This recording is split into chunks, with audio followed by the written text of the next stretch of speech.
आज मैं डर और भय से मुक्ति के बारे में पढ़ाना चाहती हूँ। रोमियो 8:15 एक महान धर्म ग्रंथ है जो हमें सिखाता है कि पवित्र आत्मा हमें भय के बंधन में डालने के लिए नहीं आया, क्योंकि तुमको दासत्व की आत्मा नहीं मिली कि फिर भयभीत हो, परंतु लेपालकपन की आत्मा मिली है, जिससे हम हैं पिता हैं कहकर पुकारते हैं। शब्द अप्पा का वास्तव में मतलब डैडी है। यदि आप इसे उसी तरह अनुवाद करना चाहते हैं जैसा ये कहते हैं, अब ये महत्वपूर्ण है क्योंकि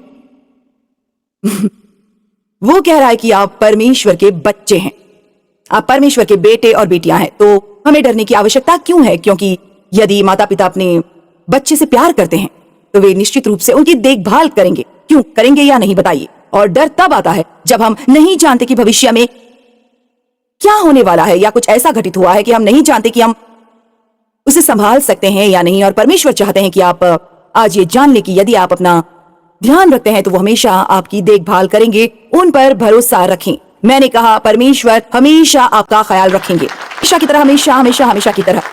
ये एक वादा है जो मैंने अपने जीवन के लिए परमेश्वर से किया है, और अक्सर मुझे परमेश्वर से फिर से ये कहने के लिए कहना पड़ता है, मैं हमेशा तुम्हारा ख्याल रखूंगा।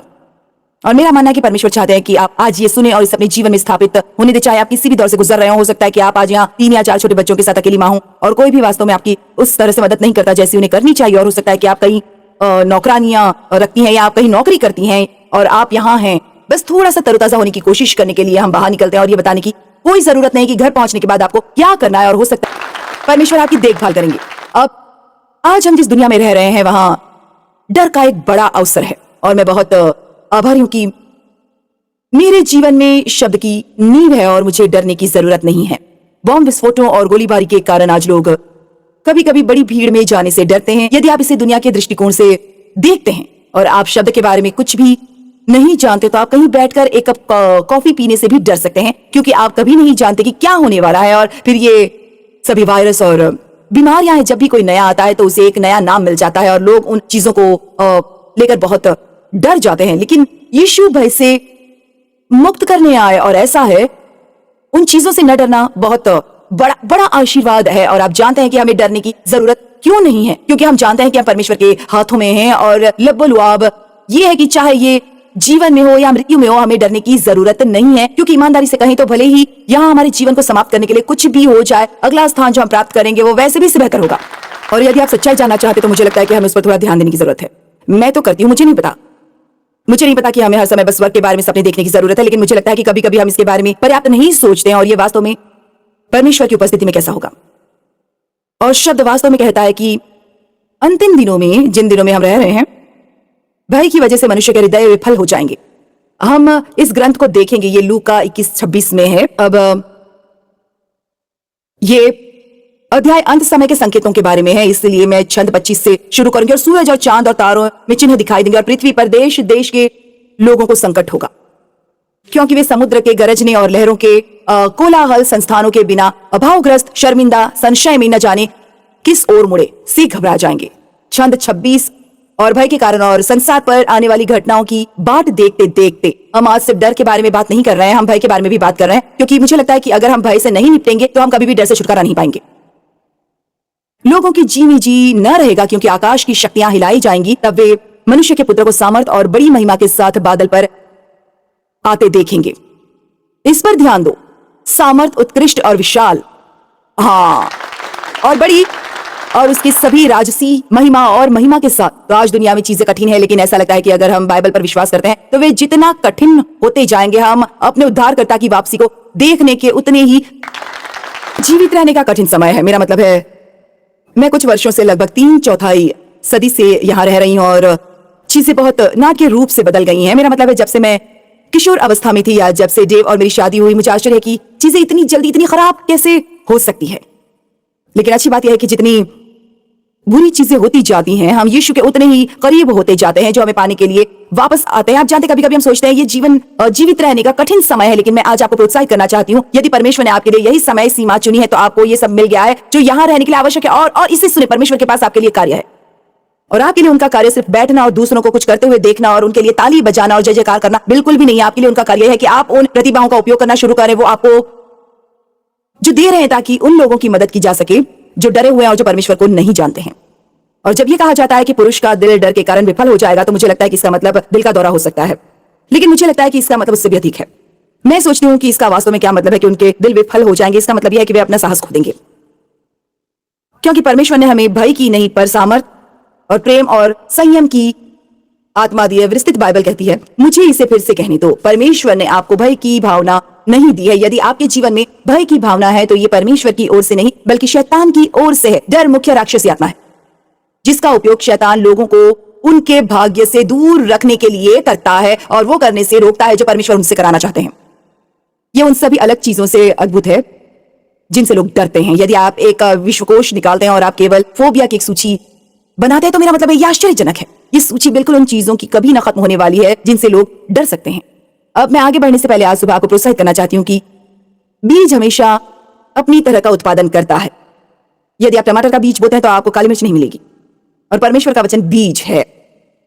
मरकुस अध्याय 4 ये बिल्कुल स्पष्ट करता है, बोने वाला बीज बोने के लिए निकला और वो पवित्र आत्मा है जो वचन बो रहा है। और आज इस इमारत में विभिन्न प्रकार के दिल हैं।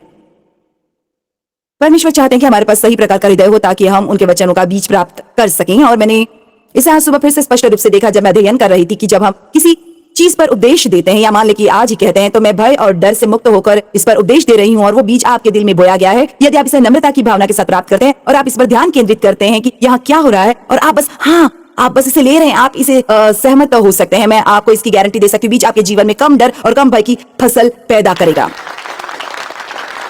मेरा मतलब है, मुझे लगता है कि इसके बारे में सोचना अद्भुत है, और इसलिए मैं आपको बता सकती हूँ कि आप भविष्य में अपनी मदद करने के लिए आज एक अच्छी जगह पर हैं। क्योंकि केवल ये बातें सुनने से जब ऐसी चीजें सामने आती हैं जिनसे ये लोग डरते हैं तो वे आपको बिल्कुल भी परेशान नहीं करेंगे और आप उनके लिए गवाह और उदाहरण बनने में सक्षम होंगे। जब लोग कहते हैं अच्छा तुम डरते क्यों नहीं, आप उनसे कह सकते हैं मुझे डर नहीं है क्योंकि मैं जानता हूं कि परमेश्वर हमसे प्यार करते हैं और वो हमारी देखभाल करेंगे। आज अनेक भय, हानि का भय, मृत्यु का भय, बीमारियों का भय, आर्थिक दुर्घटना, नौकरी छूटने का भय, दुनिया एक बहुत ही अनिश्चित जगह है, परंतु हमारे परमेश्वर वफादार हैं। आमीन। ये जानना आश्चर्यजनक होगा कि आज यहाँ मौजूद लोगों के समूह के बीच परमेश्वर ने अलग अलग लोगों के जीवन में जो प्रगति की है उसकी सभी गवाही दी है। गंभीर बीमारियों से मुक्ति, जिन लोगों को मौत की सजा सुनाई गई थी, आज आप यहाँ जीवित हैं और ठीक हैं और अभी भी शैतान को मात दे रहे हैं और परमेश्वर की सेवा दिल से कर रहे हैं, है ना। आमीन। और ये बहुत अद्भुत है। यशायाह 35:4 ये सिर्फ एक धर्म ग्रंथ है जो आपके लिए एक महान वादा है, और मैं बस यही चाहती हूँ कि आप इसे देखें। घबराने वालों से कहो हियाव बांधो, मत डरो, देखो तुम्हारा परमेश्वर पलटा देने और प्रतिफल देने को आ रहा है। हाँ, परमेश्वर आकर तुम्हारा उद्धार करेगा। हर कोई कहे परमेश्वर आ रहे हैं। इसके बारे में बहुत अधिक चिंतित न हो, अपनी समस्याओं को देखें लेकिन यीशु को भी देखते रहें। आमीन। बिल्कुल ठीक। मैं चाहती हूँ कि हम आज यूहन्ना 14:27 पढ़ें। मुझे यूहन्ना 14:27 अत्यंत पसंद है, विशेष रूप से विस्तृत बाइबल में, क्योंकि आज जो मैं आपके साथ साझा करना चाहती हूँ वो हम सभी के लिए है। हमें भय को हावी न होने देकर हमारे जीवन में परमेश्वर जो करना चाहते हैं उसमें सहयोग करना होगा। मैं तुम्हें शांति दिए जाता हूं, अपनी शांति तुम्हें देता हूं, जैसे संसार देता है मैं तुम्हें नहीं देता। तुम्हारा मन न घबराए और न डरे। क्या शांति एक अद्भुत शब्द नहीं है? मुझे बस उस शब्द की ध्वनि पसंद है। आपको शांति मिले। जब यीशु जा रहे थे तो उन्होंने यही कहा था, तुम्हें शांति मिले। अब जानते हैं, मैं अपने जीवन में कई वर्ष पहले एक ऐसे बिंदु पर आई थी जहां मैंने बस सोचा था मैं हर समय चिंताग्रस्त और परेशान और भय से भरी और किसी भी से क्रोधित नहीं रहूंगी, इस बारे में चिंता करते हुए कि वे मेरे बारे में क्या सोचते हैं। मुझे नहीं लगता कि आपको शांति नहीं मिल सकती जो जीवन जीने लायक है। मैंने पिछले सप्ताह अपने अन्य उपदेशों में से एक में उल्लेख किया कि किसी ने मेरी भावना को ठेस पहुंचाई थी। और आप जानते कभी कभी जब कोई आपको चोट पहुंचाता है तो आप क्रोधित होने के बीच आगे पीछे होते हैं, और विशेषकर यदि ये कोई ऐसा व्यक्ति है जिसने इसे एक से अधिक बार किया है। और लेकिन मैं क्रोधित रहने से इनकार करती हूँ। आप जानते हैं क्योंकि ये मेरी शांति चुराता है, और मैं अपनी शांति नहीं छोड़ूंगी सिर्फ इसलिए कि किसी और का व्यवहार बुरा है। मैं उन्हें मेरी शांति नहीं लेने दूंगी, मेरी खुशी चुराने नहीं दूंगी, और मेरा दिन खराब नहीं करने दूंगी। और इसलिए मेरा मतलब है, मैंने तुरंत परमेश्वर के साथ इस पर काम करना शुरू कर दिया, और मैंने बस उनसे कहा हमें बातचीत करने की जरूरत है क्योंकि मैं परेशान नहीं रह सकती। मुझे आपकी मदद की जरूरत है और मुझे इसकी तुरंत जरूरत है। और आप जानते जब आप ये ठान लेते हैं कि आप दुश्मन को वो चुराने नहीं देंगे जो यीशु आपको देने के लिए मरे थे, तो मैं इसे फिर से कहना चाहूंगी, जब हम दृढ़ संकल्पित होते हैं तो हम हमेशा जीत नहीं पा सकते, सिर्फ इसी वजह से कि हम अपने मित्र को फोन करते हैं और चाहते हैं कि वे हमारी समस्याओं को दूर करने के लिए प्रार्थना करें। कभी कभी आपको स्वयं गोलियत से लड़ना पड़ता है, आपको अपने दानों के खिलाफ खड़ा होना पड़ता है। और मैं कहती हूं, और ये मजेदार है लेकिन इससे एक बात समझ में आती है, जब हमारे सामने कोई समस्या आती है तो हमें फोन की ओर नहीं बल्कि सिंहासन की ओर दौड़ने की आवश्यकता है। यीशु मुझे देने के लिए मरे थे, तो हम अपने जीवन में और अधिक जीत हासिल करना शुरू कर देंगे। मैं तुम्हें शांति दिए जाता हूँ, अपनी शांति तुम्हें देता हूँ, जैसे संसार देता है मैं तुम्हें नहीं देता। तुम्हारा मन न घबराए और न डरे। ठीक है, देखिए हम सोचते हैं मैं इसकी मदद नहीं कर सकता, मैं इसकी मदद नहीं कर सकता, मैं सिर्फ एक चिंताग्रस्त हूँ, मैं इसकी मदद नहीं कर सकता। खैर, मैं आपको कुछ बता दूं, डर के बारे में हम कुछ कर सकते हैं और वो है इसका मुकाबला करना, क्योंकि जो तुम में है वो उससे जो संसार में है बड़ा है और शैतान भय के साथ आ सकता है। लेकिन क्या आप जानते हैं कि परमेश्वर हमें क्या देते हैं? साहस और निडरता, और ये किसी भी चीज से बढ़कर है जिसका उपयोग दुश्मन हमारे खिलाफ आने के लिए करता है। आप में से कितने लोग के जीवन में डर है जिससे आपको छुटकारा पाना है? और चिंता से चिंता भय है। आप में से कितने लोग स्वयं को उन चीजों से डरते हुए पाते हैं जो आपके किसी भी तरह से करने की जरूरत पड़ती है? आप जानते हैं आप में से कुछ लोग पहले ही घर जाने से डर रहे हैं। खैर, जब आप आए तो आपको पता होना चाहिए था कि आपको घर जाना है, और इसीलिए मैं घर तक ड्राइव करने से नहीं डरूंगी। मैं बस दोपहर के समय रुकूंगी और ध्यान लगाऊंगी और जो आपने सीखा उसके बारे में सोचूंगी। और आप जानते हैं, आप में से कुछ लोग उन चीजों के बारे में सोच रहे हैं जो आपको घर जाकर करने की जरूरत है, जो आपने पहले नहीं की थी क्योंकि आप यहाँ थे। और यदि आप सावधान नहीं थे तो शैतान आपसे यहाँ रुकने का पूरा आनंद छीन लेगा, क्योंकि आप अगली चीज से डर रहे हैं जो आपको करनी है। मैं भय में जीने वाली नहीं हूं। हमें अपनी आत्मा में कुछ चीजों के खिलाफ खड़ा होना शुरू करना होगा और बस इतना कहना होगा, नहीं, मैं उस तरह से जीने वाली नहीं हूं। क्या मैं आपको कुछ बता सकती हूँ? आपका वास्तविक जीवन आपके आसपास का जीवन नहीं है, ये आपके अंदर का जीवन है। आपके सामने दुनिया की सबसे खराब परिस्थितियां हो सकती हैं, लेकिन अगर आपके अंदर शांति है तो इससे आपको कोई परेशानी नहीं होती। ये आपके सामने बड़ी परिस्थितियां हो सकती हैं और शांति नहीं, और आप एक दुखी व्यक्ति हो सकते हैं।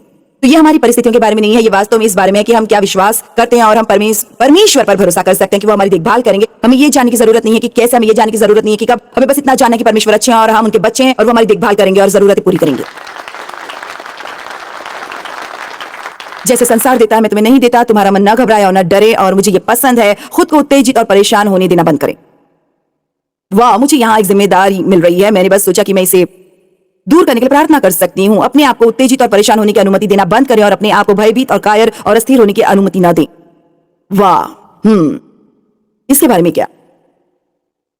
आप जानते, पूरी इजरायली सेना गोलियत से भाग रही थी और दाऊद ने मूल रूप से कहा, यह दयनीय है, वो हमारे परमेश्वर के खिलाफ कौन है? और वो गोलियत से निपटने के लिए प्राकृतिक रूप से बहुत अच्छी तरह से सुसज्जित नहीं था, और फिर भी क्योंकि उसमें आगे बढ़ने का साहस था, परमेश्वर ने उसका शक्तिशाली तरीके से उपयोग किया। और जो करने की आवश्यकता है उसे करने के लिए आपके पास हमेशा प्राकृतिक कौशल होना आवश्यक नहीं है। आपको बस युद्ध रेखा पर जाने का साहस चाहिए। मेरी बात समझ में आई? आपको बस युद्ध रेखा पर जाने का साहस चाहिए। 1 यूहन्ना 4:18 कहता है, प्रेम में भय नहीं होता, वरन सिद्ध प्रेम भय को दूर कर देता है, क्योंकि भय से कष्ट होता है, और जो भय करता है वो प्रेम में सिद्ध नहीं हुआ। अब ये जानने की बात हो रही है कि परमेश्वर आपसे कितना प्रेम करते हैं, वो आपसे कितना प्रेम करते हैं। मैं आपको कुछ बता दूं, मैं अपने बच्चों से प्यार करती हूँ, और जब बच्चों की बात आती है तो आप माँ से उलझना नहीं चाहेंगे, बिल्कुल भी नहीं। आमीन। ऐसा करना कोई स्मार्ट चीज नहीं है। और अगर मेरे बच्चे को किसी चीज की जरूरत है, वो परेशानी में है, और कोई भी तरीका है जिससे मैं उनकी पीड़ा दूर कर सकती हूँ और उनकी मदद कर सकती हूँ, तो मैं वो जरूर करूंगी। खैर, अगर ऐसा महसूस करते हैं तो आप क्या सोचते हैं कि परमेश्वर हमारे बारे में कैसा महसूस करते होंगे? और अच्छी बात यह है कि मैं हमेशा वो सब कुछ नहीं कर सकती जो करने की आवश्यकता है, क्योंकि मेरी सीमाएं हैं, लेकिन उनकी कोई सीमा नहीं है, और परमेश्वर के साथ सभी चीजें संभव हैं। हमारी समस्या क्या है? हमारी समस्या यह नहीं है कि परमेश्वर ये नहीं कर सकते, हमारी समस्या यह है कि हमें विश्वास नहीं है कि वो ये कर सकते हैं। हमें अपना विश्वास और अपनी अपेक्षाएं बढ़ाने की जरूरत है, और आज आपकी स्थिति चाहे जो भी हो, परमेश्वर के पास उसका उत्तर मौजूद है। आमीन। जी हाँ, आमीन। परमेश्वर आपसे प्यार करते हैं और वो आपकी जरूरतें पूरी करेंगे। आप सचमुच सुने कि मैं क्या कहने के लिए तैयार हो रही हूं। किसी चीज से आजादी का मतलब हमेशा उसका गायब होना नहीं होता, आपको वो प्राप्त करना होगा। किसी चीज से आजादी का हमेशा यह मतलब नहीं होता कि आपको फिर कभी उसे उलझना नहीं पड़ेगा। इसका मतलब ये जरूरी नहीं कि आपके खिलाफ नहीं आएगा और आपका सामना नहीं होगा। ये मुझे लगता है कि इस मुद्दे पर हम थोड़ा भ्रमित हो गए। हम सोचते हैं कि चूंकि हम किसी चीज से मुक्त हैं, हमें इसे कभी भी महसूस नहीं करना होगा, या इसे देखना नहीं चाहिए, या इसे अपने जीवन में दोबारा अनुभव नहीं करना चाहिए। और मैं आपको बस इतना बताना चाहूंगी, जब तक आप इस ग्रह पर हैं, तब तक अलग अलग समय पर शैतान डर के साथ आपके खिलाफ आएगा, क्योंकि डर आपको परमेश्वर की इच्छा से बाहर रखता है। मैंने डर के बारे में कई साल पहले एक महान सबक सीखा था, और ये एक कहानी के माध्यम से आया था जो मैंने एक महिला के बारे में सुनी थी जिसने अपना पूरा जीवन डर में बिताया था। वो गाड़ी नहीं चलाती थी, वो रात में बाहर नहीं जाती थी, वो अकेली थी, उसका कोई दोस्त नहीं था, और वो एक अन्य ईसाई मित्र से शिकायत कर रही थी। वो एक महिला, एक ईसाई थी, और मुझे किसी को भी डर से जीते देखने से नफरत है, लेकिन एक ईसाई के लिए ये वास्तव में बुरा है, क्योंकि हमारे पास मदद के सारे साधन हैं। और इसलिए वो अपने दोस्त से कह रही थी, मैंने अपना पूरा जीवन बस डर में बिताया और मुझे नहीं पता कि क्या करना है और मेरा जीवन बहुत कठिन है, ब्ला ब्ला ब्ला ब्ला ब्ला। और उसके दोस्त ने उसकी ओर देखा और कहा, ठीक है, तुम जो भी करना चाहते हो डर कर क्यों नहीं? हम जो करना चाहते हो वो सिर्फ इसलिए नहीं कर सकते क्योंकि हमें डर लगता है। और इसलिए यहाँ बात यह है कि जो मैंने सीखी, जो मेरे लिए बहुत उपयोगी थी, क्योंकि आप सिर्फ इसलिए डरपोक नहीं है क्योंकि आप डर महसूस करते हैं। आप अगर हम इसकी परवाह करते हैं और इसे अपने जीवन को नियंत्रित करने देते हैं तो हम कायर हैं। आमीन आमीन। मुझे अलग अलग समय पर अलग अलग चीजों को लेकर डर महसूस होता है, लेकिन मैं आगे बढ़ना जारी रखती हूँ। और साहस वास्तव में डर की उपस्थिति में आगे बढ़ने की गति है। इसका यही मतलब है। आपको डर महसूस होता है लेकिन आप अपने परमेश्वर को जानते हैं और आप इस एहसास में नहीं पड़ेंगे। आप जानते हैं कि आप जो कुछ भी करना चाहते हैं उसे करने के लिए आपके पास सब कुछ है। और आप जानते हैं मैं कई बार इसका उपयोग करती हूँ क्योंकि मैंने अपने जीवन के कई साल मंत्रालय में बिताए हैं। मेरे बहुत सारे उदाहरण उन अनुभवों से आते हैं और ईमानदारी से कहूं तो जब मैं पीछे मुड़कर देखती हूं तो मेरा मतलब है, मैं आपको ये बताना भी शुरू नहीं कर सकती कि रास्ते में कितनी जगह थी जब डर मेरे सामने आ गया और मुझे आगे बढ़ने से रोकने की कोशिश की। चाहे ये इस बात का डर हो कि लोग क्या सोचते हैं, या रिश्ते खोने का डर, या पर्याप्त पैसा न होने का डर, या लोगों के सामने खड़े होकर खुद को बेवकूफ बनाने का डर, या जो भी हो। कुछ मायनों में आप कह सकते हैं कि डर आपका लगातार साथी बनने की कोशिश करता है। और मुझे काफी समय पहले कुछ निर्णय लेने पड़े थे कि क्या मैं जैसा महसूस करती हूं उसके साथ चलूं या विश्वास के साथ कदम उठाऊं और पता लगाऊं कि मैं जो महसूस कर रही हूं वो ये ईश्वरीय है या नहीं। मेरी माने तो बाहर निकले और पता लगाए। और मेरे पास बहुत सारी कहानियां हैं जिन्हें आपको बताने के लिए मेरे पास समय नहीं है। मैं उनके बारे में बात नहीं करूंगी, लेकिन मैं आपको इसलिए बता रही हूं क्योंकि आपको केवल डर लगता है, इसका मतलब ये नहीं है कि आप कायर हैं। पाप करने का प्रलोभन पाप नहीं है। ये पाप तब है जब आप इसमें आत्मसमर्पण करते हैं। एक और अच्छा उदाहरण है, क्रोध तो करो पर पाप मत करो। देखिए, मैं सोचती हूँ कि यदि मुझे क्रोध आता है तो मैं पापी हूँ। एक सुबह देव और मेरे बीच बहस हो गई। मैं इतनी क्रोधित हो गई और मुझे उस सुबह प्रचार के लिए जाना पड़ा। मैं आपको बता नहीं सकती कि जब आप क्रोधित होते उपदेश देना कितना मुश्किल हो जाता है। जब तक आपने किसी क्रोधी उपदेशक की बात नहीं सुनी तब तक आपको आनंद नहीं आएगा। और देव काम पर चला गया और मैं वहां बैठी हुई एक दोषी की तरह महसूस कर रही थी और बहुत बुरा महसूस कर रही थी क्योंकि मैंने अपना आपा खो दिया था और अब मुझे प्रचार के लिए जाने की जरूरत है। और परमेश्वर ऐसा करने की अनुमति देकर मेरा उपयोग कैसे करेंगे? क्या कभी किसी को ऐसा लगता है जब आप गलतियां करते हैं? लेकिन फिर परमेश्वर ने मुझे दिखाना शुरू किया कि क्रोध की भावना बिल्कुल सामान्य है। क्रोध तो करो पर पाप मत करो। आप बिना पाप करे क्रोधित कैसे हो सकते हैं? सिर्फ इसलिए कि आपको गुस्सा महसूस होता है इसका मतलब यह नहीं कि आप क्रोध पर अमल करेंगे। वास्तव में इसका मतलब यह है कि आप कह सकते हैं मुझे ये महसूस हो रहा है लेकिन मैं अभी भी माफ कर दूंगा। मैं अपने गुस्से पर सूरज ढलने नहीं दूंगा और मैं वहां से बाहर निकलूंगा और ईश्वरीय व्यवहार करूंगा। और आपको इस भावना से निपटना होगा। किसी चीज से मुक्त होने का मतलब हमेशा उसका गायब होना नहीं होता। इसका मतलब सिर्फ इतना है कि आपके पास इसका सामना करने के लिए जो कुछ भी आवश्यक है वो मौजूद है। इसलिए हर बार जब आप कुछ ऐसा महसूस करते हैं, आपको लगता है कि आपको महसूस नहीं करना है, तो दोषी महसूस करना और निंदा करना बंद करें। शैतान हमें यह विश्वास दिलाने के लिए बड़बड़ करता है लेकिन हमें ध्यान नहीं देना है।